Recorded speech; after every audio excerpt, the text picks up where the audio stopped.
mantan Menteri Pendidikan, Kebudayaan, Riset, dan Teknologi, Mendikbudristek, Nadiem Makarim, divonis 10 tahun penjara dalam kasus dugaan korupsi pengadaan laptop Chromebook dan Chrome Device Management. Vonis tersebut dibacakan langsung oleh Ketua Majelis Hakim Purwanto S. Abdullah di Pengadilan Tindak Pidana Korupsi Jakarta Pusat, Selasa, 30 Juni 2026. Menjatuhkan pidana kepada terdakwa oleh karena itu dengan pidana penjara selama 10 tahun dan pidana denda sejumlah 1 miliar rupiah, kata Ketua Majelis Hakim Purwanto S. Abdullah saat membacakan amar putusan. Majelis Hakim menjatuhkan pidana denda sebesar 1 miliar rupiah dengan ketentuan apabila tidak dibayar diganti dengan pidana kurungan selama 190 hari.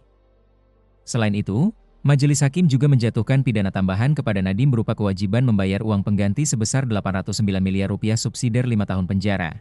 Hakim menyatakan Nadiem terbukti melakukan tindak pidana korupsi secara bersama-sama sesuai dakwaan jaksa sebelumnya.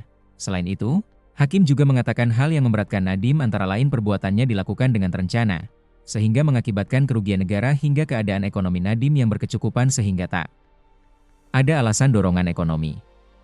Sementara itu, hal meringankan antara lain adalah Nadiem belum pernah dihukum sebelumnya, lebih ringan dari tuntutan jaksa. Adapun, putusan ini lebih ringan dibanding tuntutan jaksa penuntut umum, JPU, yang meminta Majelis Hakim menjatuhkan pidana penjara selama 18 tahun dan denda 1 miliar rupiah subsidiar kurungan selama 190 hari. Uang pengganti 809 miliar rupiah dan 4,8 triliun rupiah subsidiar 9 tahun penjara. Dalam surat dakwaannya sebelumnya, penuntut umum menyebutkan para terdakwa, yakni Nadiem Anwar Makarim, Sri Wahyuningsi bersama-sama dengan Ibrahim Arif alias Ibam, Mulyatsyah, dan Juristan melaksanakan pengadaan sarana pembelajaran berbasis teknologi informasi dan komunikasi berupa laptop Chromebook dan Chrome Device Management, CDM, tahun anggaran 2020, 2021, dan 2022 yang tidak sesuai dengan perencanaan pengadaan serta tidak memenuhi prinsip-prinsip pengadaan. Para terdakwa membuat review kajian dan analisis kebutuhan peralatan teknologi informasi dan komunikasi, TIK, dalam program digitalisasi pendidikan yang mengarah pada penggunaan laptop Chromebook dengan sistem operasi Chrome, Chrome OS, dan Chrome Device Management, CDM, yang tidak didasarkan pada identifikasi kebutuhan pendidikan dasar dan menengah di Indonesia, sehingga mengakibatkan kegagalan pelaksanaan, khususnya di daerah 3T, terluar, tertinggal, dan terdepan.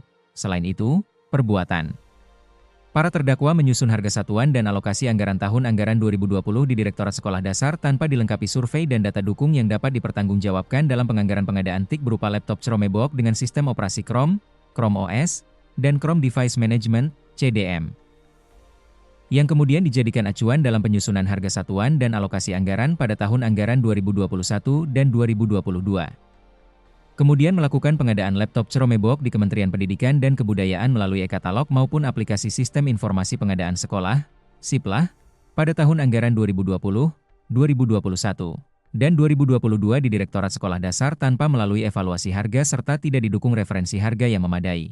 Jaksa menjelaskan bahwa taksiran kerugian keuangan negara itu berasal angka kemahalan harga Chromebook sebesar Rp1.567.868.662.716, 1,5 triliun rupiah, yang dilakukan oleh para terdakwa dalam program digitalisasi pendidikan di Kemendikbudristek tahun 2019 hingga 2022, lalu pengadaan CDM yang dimana pengadaannya dianggap tidak diperlukan dan tidak bermanfaat sebesar Rp621.387.678.730